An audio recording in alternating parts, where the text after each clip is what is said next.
साथियों, बदला क्या होता है और बदले की कहानी क्या होती है, इसको लेकर सोचा कुछ इतिहास से कुछ उधेड़ा जाए, आपके सामने लाया जाए। महाभारत में जब जाते हैं तो सत्यवती के दो पुत्र होते थे, चित्रांगद और विचित्रवीर। चित्रांगद की तो मृत्यु हो गई थी, लेकिन विचित्रवीर की मृत्यु नहीं हुई थी और वो राजा बना दिए गए थे। भीष्म पितामह ने तो शपथ ले रखी थी कि जो भी सिंहासन पर बैठेगा उसकी सेवा करूँगा, और सभी जानते हैं। खैर, विचित्रवीर की जब शादी के लायक हुए तो भीष्म पितामह एक काशी राज थे, उनकी 3 लड़कियों की शादी होनी थी, अम्बा, अंबिका, अंबालिका।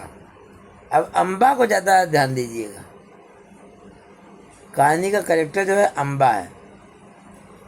भीष्म जब काशी राज के आ गए,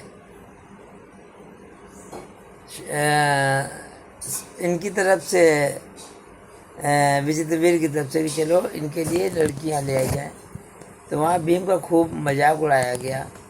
लोग सोचने लगे कि भीम जो है ना, भीम नहीं, भीष्म, सॉरी, यहाँ भीम कहीं नहीं है, भीम तो बहुत लास्ट में आता है, भीष्म की बात कर रहा था। तो भीष्म गए तो लोगों ने सोचा भीष्म जो है खुद विवाह करने आए, इनकी बहुत हंसी उड़ाई गई। तो इन्होंने क्या किया, काशीराज की जो 3 कन्याएं थी, अम्बा, अंबिका, अंबालिका, तीनों का अपहरण कर लिया। वहाँ जितने भी राजकुमार स्वयंवर में भाग लेने के लिए आए थे उनको ललकारा। सभी राजकुमार हार गए। एक राजकुमार साल था, उसने भीष्म से कुछ युद्ध करने की कोशिश की, लेकिन वो भी हार गया। जब ये भीष्म जो का नाम देवव्रत था, भीष्म जो है लेकर आए और विचित्र वीर से विवाह करने की तैयारियां होने लगी। अम्बा ने भीष्म से कहा कि भाई, मैं तो काशी राज को दिल दे चुकी हूँ। जानते हैं कि स्त्री एक बार दिल में कोई किसी को पति मान लेती है तो फिर उसी से विवाह होना चाहिए। भीष्म ने क्या कहते हैं, उसकी इच्छाओं का आदर किया और कहा ठीक है, मैं तुम्हें काशी राज के पास भिजवा देता हूँ, जिनको तुम पति मान चुकी हो। जब अम्बा काशी राज के पास गई तो उन्होंने कहा मैं तो शादी नहीं करूँगा, इतने लोगों के सामने भीष्म तुम्हारा अपहरण करके ले गए हैं, अब तुमको रख लेने तो मेरी बड़ी बदनामी हो जाएगी, मेरे ऊपर कलंक लगेगा, मैं इस कलंक को अपने साथ नहीं रखूँगा। और क्या कहते हैं, सालू ने भीष्म के पास वापस कर दिया। फिर भीष्म ने विचित्रवीर से कहा कि भैया, तुम 2 बहनों से शादी कर रहे हो, 3 बहनों से कर लो। विचित्रवीर ने भी मना कर दिया। 6 साल तक जो अम्बा बाकी सबसे कर ली, अम्बा की शादी किसी से नहीं हुई, इधर उधर ठोकरें खाती रही। देखिए अब साथियों, किसी के मन में बदला लेने की भावना कहाँ से पनपती है। आज भी किसी के साथ नाइंसाफ़ी होती है तो क्या होता है। फूलन देवी का उदाहरण है आपके सामने कि इसके साथ गैंग रेप हुआ था। बेहमई गांव में उसने शूट कर दिया था कितने लोगों को। मैं बता रहा हूँ बदला क्या होता है। फिर उसने क्या किया, अम्बा ने भीष्म से कहा कि आप मुझे वहाँ से अपहरण करके लाए हैं तो आप शादी कीजिए। भीष्म ने कहा मैं तो नहीं कर सकता, मैं तो पहले ही प्रतिज्ञा ले चुका हूँ विवाह ना करने की। खैर, इसके बाद उसने भगवान कार्तिकेय की क्या कहते हैं कि वो पूजा पाठ किया, तपस्या की। अब क्योंकि अम्बा के मन में यही था भीष्म की मौत, भीष्म का वध। कार्तिकेय ने भीष्म को एक माला दी, कहा जो भी इस माला को पहन लेगा वो भीष्म के मौत का कारण बनेगा। उसको लेकर गई वो द्रुपद के पास कि माला पहन के भीष्म से युद्ध करो। द्रुपद ने मना कर दिया, कहने के फर्जी में मैं बयाना क्यों मोल लूँ, हमारे तो संबंध अच्छे हैं। खैर, जब कोई नहीं मिला लड़ने के लिए तो वो फिर ब्राह्मणों के पास गई।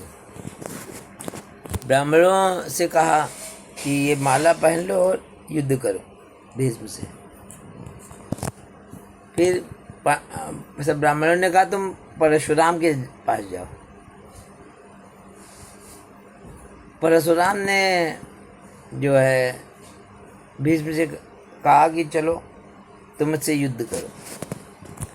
यद्यपि भीष्म पितामह युद्ध नहीं करना चाहते थे, लेकिन कहा तुम या तो विवाह करो या युद्ध करो। काफ़ी दिन तक युद्ध हुआ।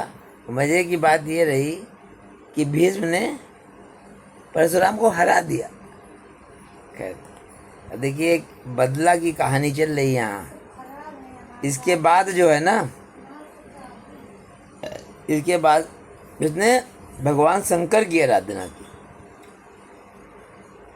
भगवान शंकर ने उसको वरदान दिया कि अगले जन्म में तुम भीष्म की मौत का कारण बनोगी। अम्बा एक आग में कूद गई और वहीं उसकी मृत्यु हो गई। अब दूसरा जन्म हुआ, देखिए बदले के लिए, देखिए बदला कहाँ तक जाता है। इसके बाद दूसरे जन्म में जो अम्बा थी राजा द्रुपद की पुत्री हुई। तो क्या हुआ, द्रुपद, और चूंकि वो पिछली कार्तिकेय जो माला दी थी वो अभी द्रुपद के दरवाजे पर टांग गई थी, अपने गले में माला डाल के घुमा करती थी। तो द्रुपद ने इसको भगा दिया अपने पास से, कहने लगा इनकी वजह से जो है ना भीष्म मुझसे नाराज हो जाएंगे, भगा दिया। तो महलों में ये तपस्या करती रही, मतलब महलों से चली गई वन में, तपस्या करती रही। और उसके बाद लड़की से ये पुरुष बन गई। जो शिखंडी की बात कर रहा हूँ, शिखंडी जो है पहले अम्बा थी और फिर राजा द्रुपद की पुत्री हुई, लेकिन तपस्या करके फिर पुरुष हो गई। जब पुरुष हो गई उसके बाद तो सभी जानते हैं कि जब पुरुष होने के बाद अपना नाम शिखंडी रख लिया था इसने। जब महाभारत का युद्ध हो रहा था तो भीष्म पितामह ने ये बताया था अपनी मृत्यु का राज, कैसे मृत्यु होगी। क्योंकि शिखंडी पहले लेडी थी, बाद में तब से पुरुष हो गई। तो जब महाभारत के युद्ध में अर्जुन का जो रथ था वो शिखंडी हाँक रहा था। दुनिया जानती थी कि ये पुरुष है, लेकिन भीष्म पितामह की नज़रों में वो स्त्री थी। जब सारथी के रूप में शिखंडी आया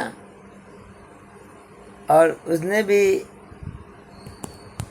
क्या कहते हैं रथ चला रहा था और जो भी कर रहा था, भीष्म पितामह ने अपना जो है अस्त्र रख दिया। बस यहीं अर्जुन ने उनके ऊपर प्रहार किया और मौत हो गई। तो देखिए एक लेडी थी अम्बा,